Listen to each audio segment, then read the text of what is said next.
Bonjour à tous, je m'appelle Alain Imbert et je vous propose de réfléchir avec moi sur la thématique de la gestion du temps. La réflexion va se faire en deux phases selon une expérimentation pédagogique proposée par l'APM. Le premier temps est consacré à la visualisation de cette vidéo qui va vous donner les points clés et incontournables de mon intervention. Et ce, afin que vous puissiez dans un second temps aider par Claire, votre animatrice, exprimer vos préoccupations par rapport au sujet développé et, je l'espère, trouver des réponses simples. Mais nous y reviendrons.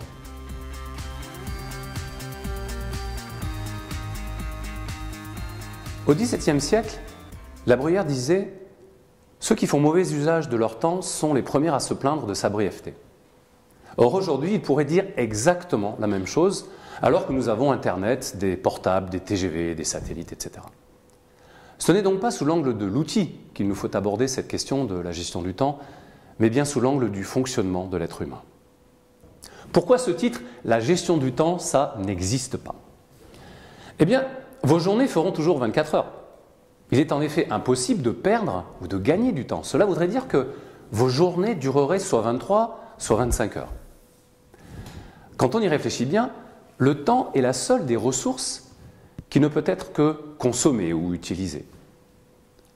Ceux qui veulent mieux gérer leur temps veulent en fait apprendre à bien l'utiliser. Or, bien, mal sont des notions subjectives. Elles supposent l'existence d'un référentiel auquel on va se référer pour savoir si l'on va faire le bon choix ou pas. En prenant une autre approche, certains disent que la gestion du temps est impossible, mais qu'on ne peut en revanche gérer ses priorités. C'est tout à fait exact. Mais qui dit prioriser dit faire des choix. Et ces choix seront justes et avisés s'ils sont faits par rapport à un référentiel préétabli. Bref, par deux approches différentes, on sent bien la nécessité qu'il y a à construire ce fameux référentiel.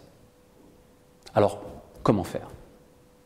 Eh bien, pour vous l'illustrer, je vais reprendre une démonstration archi connue qui circule sur Internet depuis très très longtemps, mais je vais la révisiter à ma façon.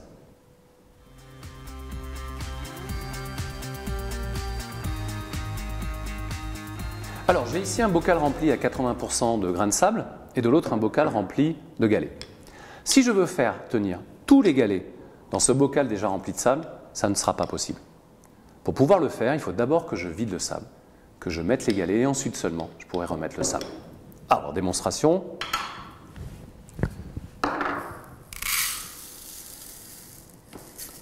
Je vide le sable.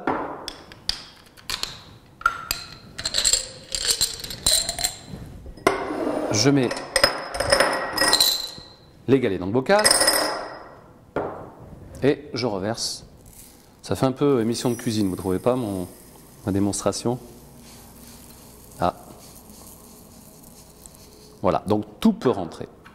Alors, si j'avais d'abord mis le sable et ensuite les galets, je n'aurais pas pu mettre tous les galets. Alors, en termes de gestion du temps, que symbolise le bocal vide, que symbolisent les grains de sable et que symbolisent les galets? Eh bien, le bocal, c'est la journée. On se réveille tous les matins avec un bocal vide de 24 heures.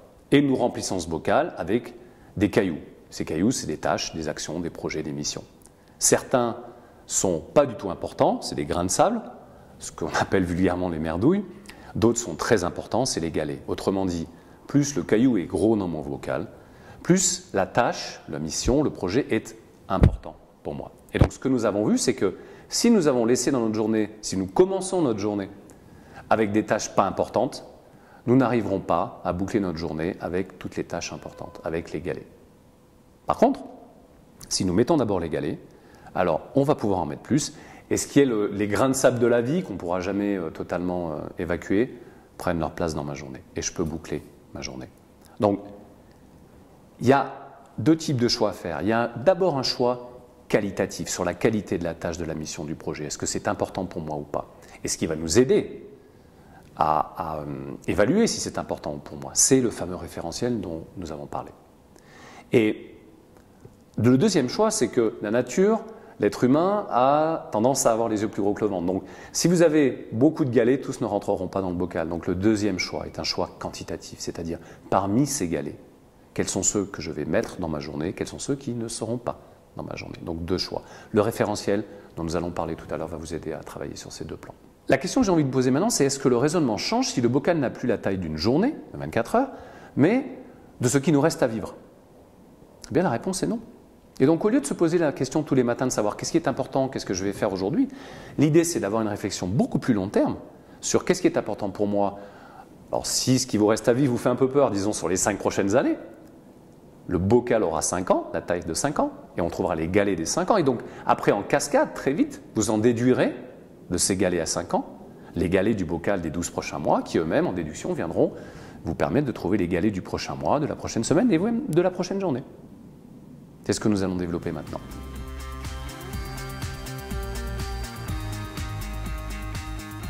Notre référentiel va couvrir toutes les échelles de temps, du plus long terme jusqu'à la semaine à venir. Mais revenons un instant, si vous le voulez bien, sur cette histoire de gagner du temps. Nous serons tous d'accord pour dire que lorsque nous passons du temps sur une tâche, un projet, une action, un engagement qui nous font nous sentir bien, qui nous enthousiasme, nous ferons les choses plus vite et probablement mieux. A l'inverse, quand nous passons du temps à une tâche qui nous fait nous sentir mal, elle va sûrement nous prendre plus de temps et notre taux d'erreur risque d'augmenter. Ne dit-on pas d'ailleurs que nous avons perdu notre temps quand nous nous sommes ennuyés quelque part? Eh bien, c'est en passant une très grande majorité de notre temps sur des projets qui nous font nous sentir bien que nous aurons cette illusion de gagner du temps ou de ne pas en perdre. Et donc, du coup, notre référentiel devra être un référentiel émotionnel. Or, quel est l'élément de motivation le plus élevé chez un être humain? Un élément qui pourra le motiver à descendre dans la rue les armes à la main. Eh bien, ce sont ses valeurs. En 2015, à Paris, 2 vagues d'attentats terroristes ont poussé les gens à descendre dans la rue. Certains pour défendre la laïcité, d'autres la paix, d'autres encore la liberté.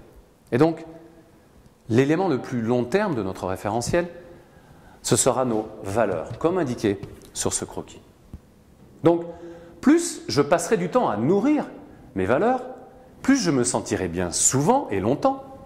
Et c'est cela qui me donnera cette illusion de gagner du temps. Mais si l'on suppose que vous avez comme valeur forte la liberté, on voit mal ce que vous allez pouvoir mettre dans votre agenda demain par rapport à cette valeur. Vous allez donc devoir réfléchir à des buts ou à des rêves qui vont nourrir cette valeur dans les 3 à 5 prochaines années. Une phrase type qui peut faciliter votre réflexion à ce sujet peut être « Ce que je veux pour moi, à partir d'aujourd'hui, par rapport à cette valeur de liberté, c'est… » et vous faites suivre cette phrase d'un verbe et d'un complément. Par exemple, pour la liberté. Vous pourrez vous donner comme but ou comme rêve de vous mettre à votre compte, ou de divorcer, ou encore de vous investir dans une association et dans les anciens détenus à ne pas replonger dans la délinquance. Pour terminer, gardez à l'esprit que vos buts pourront créer du neuf dans votre vie, bien sûr, mais aussi supprimer un aspect désagréable de votre vie, ou encore donner plus de place à un aspect agréable de votre vie. Pour finir avec la partie haute du référentiel, sa partie long terme, passons à vos galets des 6 à 12 prochains mois. Ce sont les objectifs que vous allez vous fixer chaque année pour un jour réaliser votre but ou votre rêve. Alors, pour ceux qui ne le sauraient pas encore, rappelons que le libellé de vos objectifs doit suivre la règle du SMART, S-M-A-R-T. S comme spécifique, M comme mesurable, A comme atteignable mais ambitieux, R comme réactualisable et T comme traçable dans le temps. Alors, avant de passer à la partie basse du référentiel, faisons un petit parallèle entre ce référentiel, qui est votre référentiel privé, votre référentiel personnel, avec celui de votre entreprise. Car, en tant que dirigeant, vous attendez que vos collaborateurs gèrent au mieux le temps que vous leur achetez. Et comme vous, ils ont besoin que vous leur donniez un référentiel pour les aider à bien le gérer. Pour moi, ces 2 référentiels sont très communs. Une entreprise doit, à mon avis, avoir des valeurs, chacune éclairée par les comportements types attendus au regard de ces valeurs, attendus par vous, dirigeants. Cet ensemble valeurs plus comportements constitue le règlement intérieur moral de l'entreprise, mais aussi la partie pérenne et stable de votre stratégie. La partie dynamique de votre stratégie étant constituée par vos buts à 3 à 5 ans. Ensuite, les galets à court terme de vos collaborateurs sont d'une part leur mission, que l'on retrouvera dans leur référentiel métier ou leur fiche de poste, et leurs objectifs, que l'on retrouvera cette fois-ci dans leurs entretiens annuels. Alors, petite blagounette, au fait, mesdames et messieurs les dirigeants, est-ce que vous avez rédigé votre propre fiche de poste? Et est-ce que vous vous faites à vous-même un entretien annuel? Je vous laisse réfléchir là-dessus. Je vous propose de passer maintenant à la partie basse du référentiel, celle du bocal des prochains jours et des prochaines semaines. Chacun de vos objectifs a donné lieu à l'établissement d'un plan d'action à court terme. Mais c'est à ce moment que les différentes catégories de sable vont venir tenter de gripper la machine.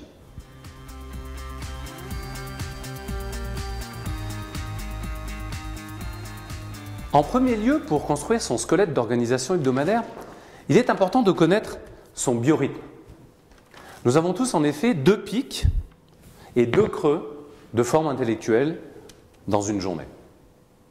Ils diffèrent dans leur positionnement selon que nous soyons du matin ou du soir. Et il est important de les connaître car nous utiliserons les pics pour y programmer du travail sur vos galets ou sur le plan d'action de vos objectifs.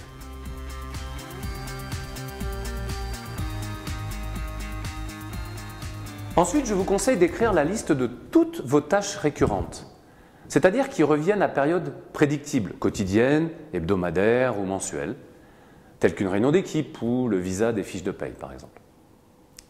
Cela vous permettra ensuite de revisiter cette liste grâce à la méthode de l'entonnoir et ensuite de positionner ce qui reste de cette liste sur votre agenda. Pour traiter toutes les micro-tâches qui ne sont pas des galets, de préférence dans votre creux de forme, je vous suggère de prendre rendez-vous avec vous à des moments bien précis dans votre semaine. Enfin, il faudra prévoir des respirations, des plages vides dans votre agenda, plages que nous baptiserons Joker. Et vous les utiliserez, ces plages Joker, pour gérer les imprévus. Vous disposez ainsi d'un squelette d'organisation que vous allez copier-coller dans les 52 prochaines semaines dans le futur.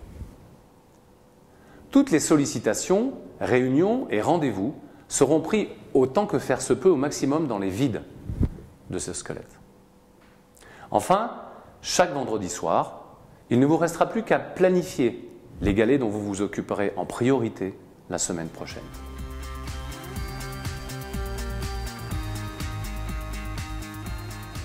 Et puis, il reste le traitement des mails.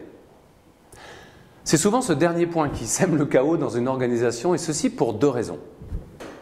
La première, c'est que les gens ont tendance à considérer le mail comme un média de communication d'urgence, ce qu'il n'est absolument pas. En second lieu, ils laissent souvent l'ordre d'arrivée des mails dans leur boîte de réception leur dicter l'ordre dans lequel faire les choses. Pour rester serein et garder le contrôle, il existe une technique simple mais redoutable, si vous arrivez à rester un minimum discipliné en l'utilisant. Nous pourrons en parler plus en détail pendant l'expertise en fonction de vos demandes.